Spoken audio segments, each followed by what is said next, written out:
बघा नागरिकांनो, लाडकी बहीण योजना यांच्यासाठी लाडकी बहिणींसाठी फार महत्त्वाची बातमी इथे समोर आलेली आहे. 5 लाख लाडक्या बहिणींना वगळण्यात आलेले आहे. आता यापुढे एकही रुपयाही मिळणार नाही. तर बघूया आपण 5 लाख महिला कोणत्या आहेत ज्या लाडकी बहीण योजनेतून वगळण्यात आलेल्या आहे. तर मुख्यमंत्री लाडकी बहीण योजनेच्या माध्यमातून राज्यातील महिलांना आर्थिकदृष्ट्या सक्षम करण्यासाठी दरमहा 1500 रुपयाचे आर्थिक सहाय्य दिले जात होते. तर बघा त्या काय म्हणालेल्या आहेत आदिती तटकरे.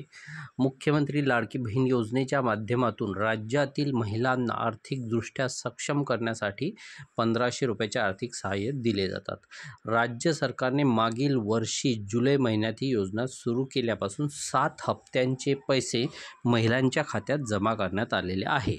परंतु लाडक्या बहीण योजनेत अपात्र महिलांनीही मोठ्या प्रमाणात लाभ घेतल्याचं समोर आल्याने सरकारने कठोर पावलं उचललेली आहे. बघा, काही अपात्र महिलासुद्धा याचा लाभ घेत आहे.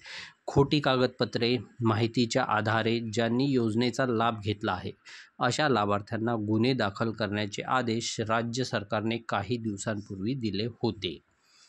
तर खोटे कागदपत्रे देऊनसुद्धा काही लोकांनी लाडकी बहीण योजनेचे पैसे उचललेले आहेत. त्यामुळे बालविकास मंत्री महिला व बालविकास मंत्री आदिती तटकरे यांनी ट्विटरवर लाडकी बहीण योजनेबाबत महत्त्वाची माहिती शेअर केलेली आहे. तर ती कोणती माहिती आहे बघा.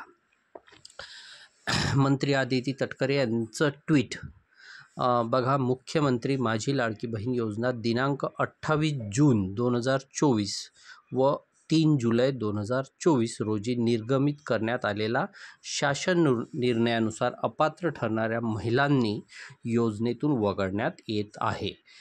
तर अपात्र ठरविण्यात आलेल्या लाभार्थ्यांचे विवरण खालीलप्रमाणे आहे. तर आता आपण इथे बघूया महत्त्वाचा पॉईंट. बघा, महत्त्वाचा पॉईंट का आहे. संजय गांधी निराधार योजना या योजनेचा ज्या महिला लाभ घेत आहे अशा महिलांना याच्यामधून वगळण्यात आलेलं आहे. त्यानंतर बघा, ज्यांचे वय 65 वर्षापेक्षा जास्त असलेल्या महिला 65 वर्षापेक्षा जास्त असलेल्या महिला म्हणजे ज्यांचं 65 वय कंप्लीट झाला, 1 महिना कंप्लीट झालेला आहे किंवा 1 वर्ष म्हणजे 66-67 झालेला आहे अशा महिलासुद्धा 1,10,000 महिला यामध्ये आहे. कुटुंबातील सदस्यांच्या नावे 4 चाकी गाडी असलेल्या महिला म्हणजे कुटुंबातील सदस्य म्हणजे त्यांच्या पतीच्या नावाने 4 चाकी जर गाडी असेल किंवा नमो शक्ती योजनेचा लाभार्थी असलेल्या स्वच्छने योजनेतून नाव मागे घेणाऱ्या महिला. तर बघा, स्वतःहून नावसुद्धा तुम्ही मागे घेऊ शकता.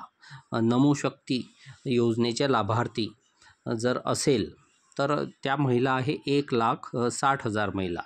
तर अशा एकूण अपात्र महिला आहे 5 लाख महिला आहे.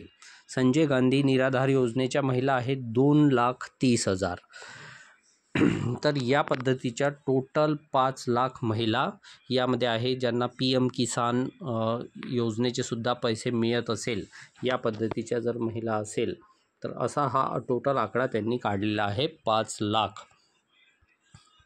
तर सर्व पात्र महिलांनी मुख्यमंत्री माझी लाडकी बहीण योजनेचा लाभ देण्यासाठी महाराष्ट्र शासन हे कटिबद्ध आहे. तर आता आपण बघूया पुढे काय त्याचं ऑप्शन आलेलं आहे. मुख्यमंत्री माझी लाडकी बहीण योजना दिलेला लाभ परत घेतला जाणार नाही. मुख्यमंत्री माझी लाडकी बहीण योजनेसाठी अपात्र ठरलेल्या लाभार्थ्यांनी जानेवारी महिन्यापासून सन्मान निधी वितरित केला जाणार नाही. तथापि कल्याणकारी राज्याची संकल्पना पुढे नेत असताना लाभार्थ्यांच्या खात्यात यापूर्वी जमा करण्यात आलेला सन्मान निधी परत घेणे उचित ठरणार नाही. तर बघा, स्वतःहून काही तुमचा जो आलेले पैसे आहे ते वापस घेणार नाही आहे. तर म्हणूनच कोणत्याही लाभार्थ्यांच्या बँक खात्यातून आतापर्यंत देण्यात आलेली लाभाची रक्कम परत घेतली जाणार नाही याची कृपया सर्वांनी नोंद घ्यावी, असंही आदिती तटकरे यांनी म्हटलेलं आहे. राज्याच्या विधानसभा निवडणुकीपूर्वी महायुतीच्या नेत्यांनी प्रचारसभेत लाडकी बहीण योजनेबाबत मोठं विधान केलं होतं. महायुतीचं सरकार स्थापन झाल्यावर राज्यातील पात्र महिलांना दरमहा 1,500 रुपयाऐवजी 2,100 रुपये दिले जातील असं आश्वासन दिलं होतं. परंतु राज्यात महायुतीचं सरकार आल्यानंतरही महिलांना अद्यापही 2,100 रुपयाचा हप्ता मिळाला नाही. त्यामुळे महायुतीनं दिलेलं हे वचन कधी पूर्णत्वास लागेल आणि खात्यात ही रक्कम कधी जमा केली जाईल असा सवाल अनेकांना उपस्थित केला आहे. तर या पद्धतीची ही न्यूज या ठिकाणी आदिती तटकरे यांनी दिलेली आहे.